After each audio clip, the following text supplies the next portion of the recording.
Shalom, salam sejahtera dan salam sehat bagi kita semua.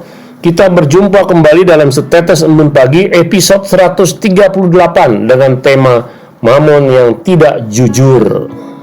Firman Tuhan diambil dari Lukas 16 ayat 1-9 dengan nas ayat 9 yang berbunyi, "Dan aku berkata kepadamu, ikatlah persahabatan dengan mempergunakan mamon yang tidak jujur, supaya jika mamon itu tidak dapat menolong lagi, kamu diterima di dalam kemah abadi." Saudara, Tuhan Yesus menceritakan sebuah perumpamaan tentang seorang bendahara yang tukang korupsi.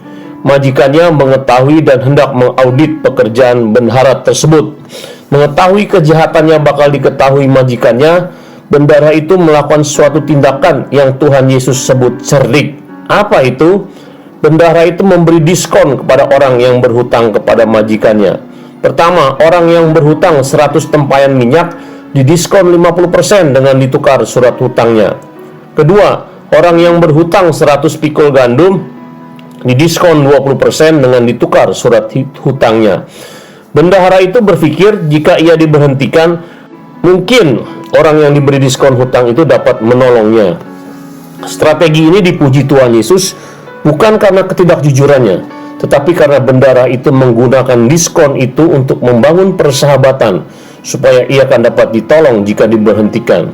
Di dalam ayat 9 dikatakan, yang pertama, ikatlah persahabatan, artinya untuk membangun hubungan baik dengan sesama, karena kata persahabatan di sini berarti persahabatan yang baik atau positif.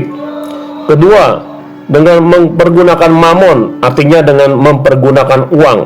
Kata tidak jujur artinya uang itu didapat dengan cara yang negatif, karena banyak orang mendapatkan uang dengan cara yang tidak jujur. Konteks ayat ini adalah bendahara menggunakan uang majikannya.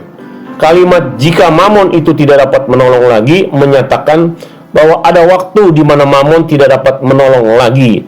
Berarti sifat mamon itu tidak abadi atau tidak kekal. Tentunya mamon tidak dapat menolong lagi setelah kita mengalami kematian secara jasmani. Seterusnya, kamu diterima di dalam kemah abadi. Kemah abadi memang tidak secara harafiah menunjuk pada sorga, namun melihat dari bahasa aslinya, kata kemah dapat berarti tabernakel. Tabernakel merupakan gambaran atau bayangan kerajaan sorga, tempat kediaman Allah. Pengertian rohani daripada tabernakel adalah kerajaan sorga.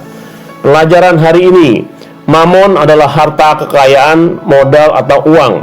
Mamon adalah benda mati. Yesus mengajarkan pada murid-muridnya untuk mengikat persahabatan yang positif dengan menggunakan mamon yang positif. Karena bila dapat menggunakannya dengan benar, maka hasilnya juga baik atau positif. Yesus mengingatkan kepada kita bahwa setelah kita meninggal, mamon tidak dapat digunakan lagi karena mamon tidak abadi. Tetapi Yesus menerima kita untuk masuk dalam tempat kediamannya yang abadi secara positif, yaitu sorga. Pertanyaannya, apakah Anda sudah mempergunakan harta atau uang Anda untuk membangun persahabatan? Tuhan Yesus memberkati. Mari kita berdoa. Terima kasih Tuhan, hari ini Engkau mengajarkan kami bagaimana cara menggunakan uang yang Tuhan percayakan kepada kami untuk membangun persahabatan dengan cara memberi atau menolong mereka dalam kesusahan. Tolong kami untuk selalu tidak terikat kepada uang atau mamon, tapi kami terikat kepada Tuhan Yesus Juru Selamat kami.